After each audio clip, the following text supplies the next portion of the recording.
warahmatullahi wabarakatuh. Di video kali ini saya akan menjelaskan mengenai sistem kekebalan tubuh. Baik, mari kita simak videonya. Sistem kekebalan tubuh adalah sistem pertahanan tubuh. Ini melindungi tubuh dari organisme penyebab penyakit yang disebut patogen. Perlindungannya memiliki beberapa lapisan. Pertama, patogen yang menyerang bertemu dengan sejumlah penghalang permukaan yang terdiri dari hambatan fisik, kimia, dan biologis yang dirancang untuk mencegahnya. Penghalang fisik utama adalah kulit yang menutupi seluruh tubuh. Sistem tubuh yang terbuka terhadap lingkungan luar seperti sistem pernapasan, pencernaan, saluran kencing, dan reproduksi. Hambatan kimiawi termasuk asam lambung dan berbagai zat antimikroba dalam keringat, air liur, air mata, dan dihuni oleh flora normal tubuh yang bersaing dengan patogen. Untuk mendapatkan nutrisi dan ruang, menyediakan penghalang biologis. Jika suatu organisme berhasil melewati penghalang permukaan, misalnya melalui serpihan yang menembus kulit, ia akan bertemu dengan komponen bawaan dari sistem kekebalan yang memberikan respon langsung tetapi tidak spesifik. Jika ini gagal untuk menahan infeksi, lapisan pertahanan lain yang disebut respon imun adaptif ikut bermain.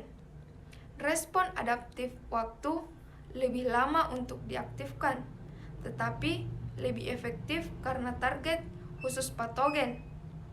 Ia juga meninggalkan tubuh dengan memori dari patogen, sehingga dapat bereaksi lebih cepat saat serangan patogen yang sama. Pemain utama dari sistem kekebalan adalah sel darah putih atau leukosit.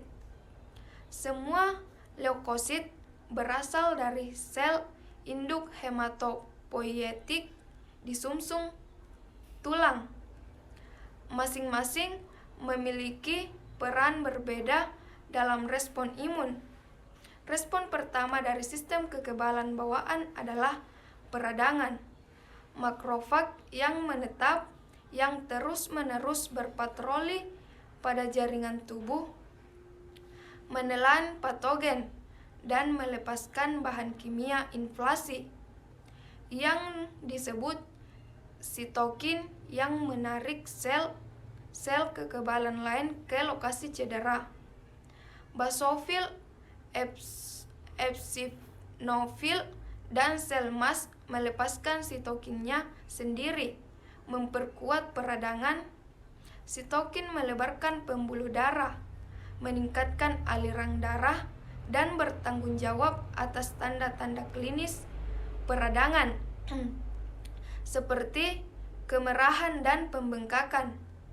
Mereka bekerja pada sel endotel, pembuluh darah, dan berfungsi sebagai isyarat kimiawi untuk migrasi neutrofil fagosit utama yang terlibat dalam pertahanan lini pertama. Sel endotel yang teraktivasi menempel pada neutrofil dalam aliran, memperlambatnya sebelum membuatnya masuk melalui dinding pembuluh. Neutrofil menelan bakteri dan menghancurkannya dengan enzim atau peroksida beracun. Mereka juga dapat melepaskan spesies oksigen yang sangat reaktif dalam fenomena yang dikenal sebagai ledakan oksidatif yang membunuh patogen lebih cepat dan lebih efisien. Neutrofil itu sendiri bagaimana juga mati dalam prosesnya. Puing-puingnya membentuk nanah di lokasi cedera. Respon imun adaptif dimulai dengan apa yang disebut sel penyaji antigen, di mana sel dendritik paling efektif. Sel dendritik penduduk di lokasi infeksi menelan patogen, memotongnya menjadi beberapa bagian yang disebut antigen, dan menampilkannya di permukaannya. Sel dendritik ini kemudian diambil oleh kapiler limfatik dan melakukan perjalanan ke kelenjar getah bening, di mana mereka menyajikan antigen ke sel T yang cocok. Patogen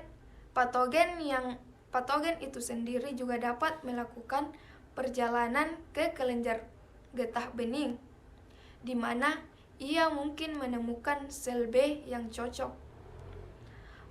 Proses pencarian jodoh mendasari spesifisitas respon imun adaptif. Sel T dan sel B ada dalam miliaran variasi, masing-masing membawa protein permukaan yang unik, yang bertindak sebagai sebuah kunci. Sel T dan sel B yang teraktivasi mengalami diferensiasi dan proliferasi yang disebut ekspansi klonal.